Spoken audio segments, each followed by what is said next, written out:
Sometimes I wish my car was actually two cars, because then I would get to burn twice as much oil. Because then I could have one for fun and one to carry all my friends. Oh, right, I don't have any friends. What I meant was one to have fun and one to carry all my money. Damn it, I don't have any money either. Okay, well just imagine I have something to carry, like my girlfriend. Look, the point is that two cars are in fact more useful than one car, and Plymouth thought the exact same thing back in 1989. That's why they created the Voyager 3 concept. Looks like some sort of camper van, right? Well, watch this.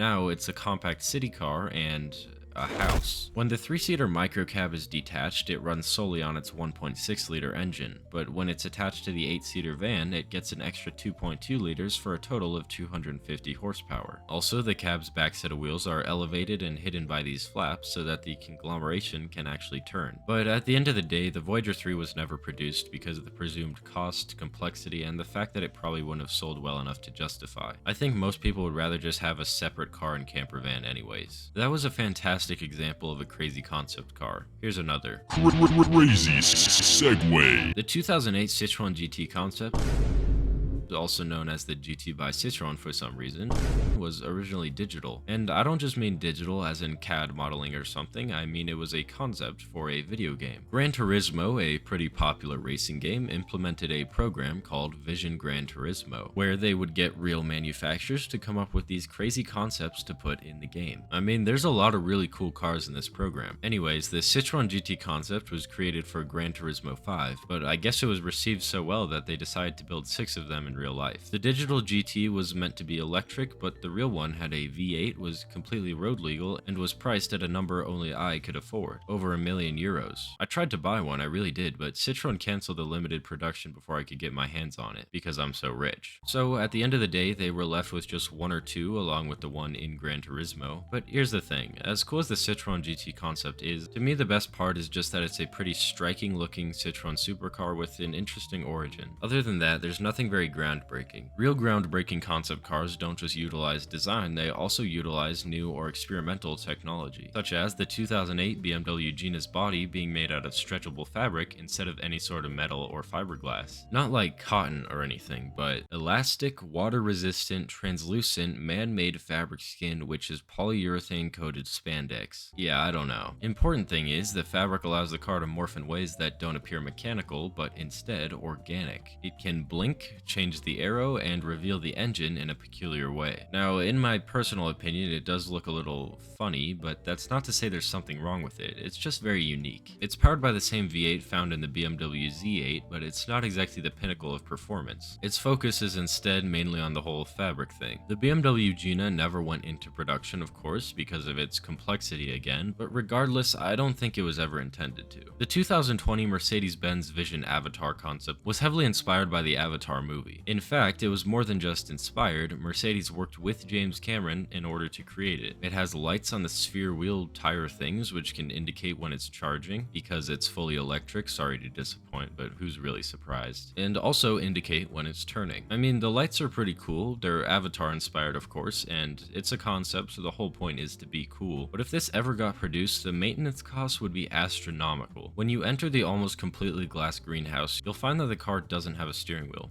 or pedals, which is probably a pretty decent anti-theft tactic to be honest. You steer, accelerate, and brake with this joystick thing on the center console. Sure, it's unique, but I'm kinda glad they never went into any sort of production with it because that has got to be the most dangerous way to drive a car possible. Imagine you've got your hand on this flimsy looking pad and you're just going straight on the highway, but then you think of a Cybertruck and it scares you so much you jump in your seat, moving your hand, changing the car's trajectory into the forest to your right. I mean, I'm sure there's something to stop that from happening, like a lot of driving assist, but still. Now, the design of this car is pretty cool in my opinion. It's definitely a little bit gimmicky, but other than that, it has a pretty nice shape. And I like the glass and the scales on the back. Even the interior, because the back seats connect to the front headrest, which is a really cool element. I'm just not a big fan of the steering method. To me, it seems impractical, pointless, I don't know. But now that I think about it, I'm sure it'll be autonomous or something anyways. Thanks for watching the video. Let me know if you want more like this, or I don't know, more not like this or whatever. I don't know. You can comment whatever you want.